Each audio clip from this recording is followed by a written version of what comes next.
Hey guys, it's just Anna and welcome to Book Talk. We found Wonderland, you and I got lost in it. Today on Book Talk we will be talking about A Million Suns by Beth Revis, which is the second book to the Across the Universe trilogy. I actually have a review on Across the Universe, so if you want to check that out, you can click on the book right now. It will navigate you to my Across the Universe review.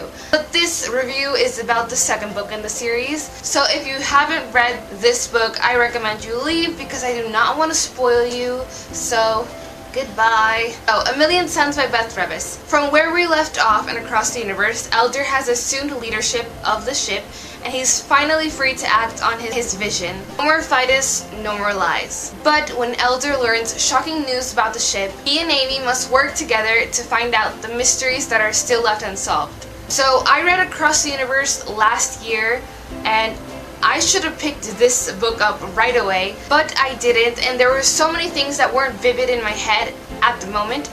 But that doesn't matter when you go into this book because it doesn't just jump into a new plot and you're automatically confused. It knows how to carry the last plot seamlessly, so you're never like confused or don't remember things that happened in the last book because it constantly reminds you of past things. So I didn't have problems going into this book. But this is an amazing sequel to an amazing trilogy. I was kind of curious as to how they were going to continue the series because I kind of thought like all the mysteries were resolved in the first one since there was a lot of mystery in it. But Beth Revis does not disappoint with this book. It was packed with action, mystery, romance. I usually read to relax, but I was so invested in the story that I was having heart attacks every 5 seconds. Something happens in literally every paragraph. There's not a moment where nothing is happening. It's never slow. It's always like one thing after another, after another, and after another. I gave A Million Suns 4 out of 5 stars. I really enjoyed it and really recommend it. So if you've read Across the Universe but you haven't picked up A Million Suns, I recommend you go do that. Go pick it up. You won't regret it. So now I'm going to go into the spoilers of A Million Suns. So if you haven't read A Million Suns, again, goodbye. So I was on board with Elder this whole time. I think Amy's decisions were really selfish. I think she was always thinking of herself, and Elder was like the complete opposite. I was so stressed because I felt like the ship needed the fightest. It needed the fightest. I know Elder wanted to be a different leader and wanted to like rule without it, but things were going to ashes and I was like, we need the drugs! We need the drugs! All the clues that Orion left behind were actually kind of cool, and I loved the mystery aspect to it. I loved figuring things out and creating theories in my head. So many secrets, like the ship wasn't moving this whole time. Kaylee's death wasn't a suicide. They had tons of weapons hidden, they had spacesuits, and they were at the planet this whole time. This whole time they were at the planet. It's amazing, and I loved how we didn't know anything before Elder and Amy. We were discovering things along with them, and we were like helping them, and we're invested in the story, and I just love that aspect to it. When I wouldn't be reading the book, I would be like walking down the street arranging theories in my head of what could be next. So, and that's what a good book does to you. I was so frustrated with Amy because I just wanted her to tell Elder about the Luther situation because while she's keeping quiet, she could have saved a ton of girls that could have been victims too.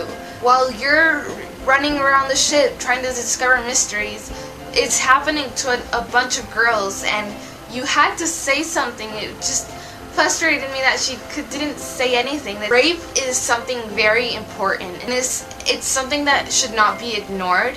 So I think I was very disappointed in her decision to keep quiet that whole time, but you know, I can't change the book. So many heartbreaking deaths. It felt like the Game of Thrones. It was like one died, then the other died, then the other died, and I was like, oh, my heart, my heart. The part when Elder went out to space, that was so cool. I think that was like my favorite part of the book, when he was just like floating there, looking at his home from another perspective, and when he turns around, there's this big massive planet, and we're all just like, ooh. The romance evolved a lot more in this book, but I wasn't really paying attention to the romance. I guess I just wasn't very interested with all these other things and these huge things happening around them. I just wasn't as interested in the romance, which is very weird for me because the books that I read have to have like a little bit of romance in them. But for this one, I actually don't care because the book without the romance is just as good. I feel like the final decision that Elder made for the people to decide for themselves if they wanted to stay on the ship or they wanted to leave the ship was a very good idea. I don't think he should force people to leave. It's not his decision. Let people decide for their own lives. He already told the people that were going to stay the consequences. He told them that if you stayed, you'd never know when the ship is not going to work anymore. He told them that. It's not like he hid that from them.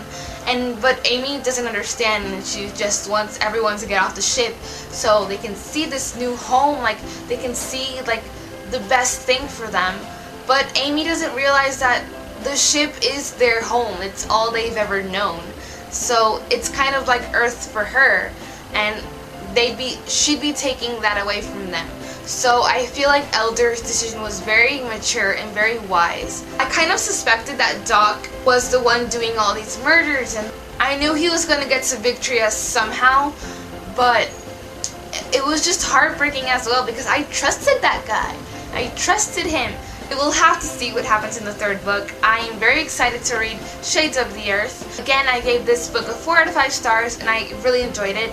So tell me in the comments below what you guys thought of it. Like, subscribe. I hope you enjoyed this video and I'll see you next time. Bye! Orion. His name is really funny. When they say Orion, I'm like, Oreos, Oreos. Because I just wanted to... Don't stop, no, I'll never give up, and I'll never look back. Just hold your head up, and if it gets rough, it's time to get rough. They keep saying, don't stop, no one's ever enough. I'll never look back and never give up.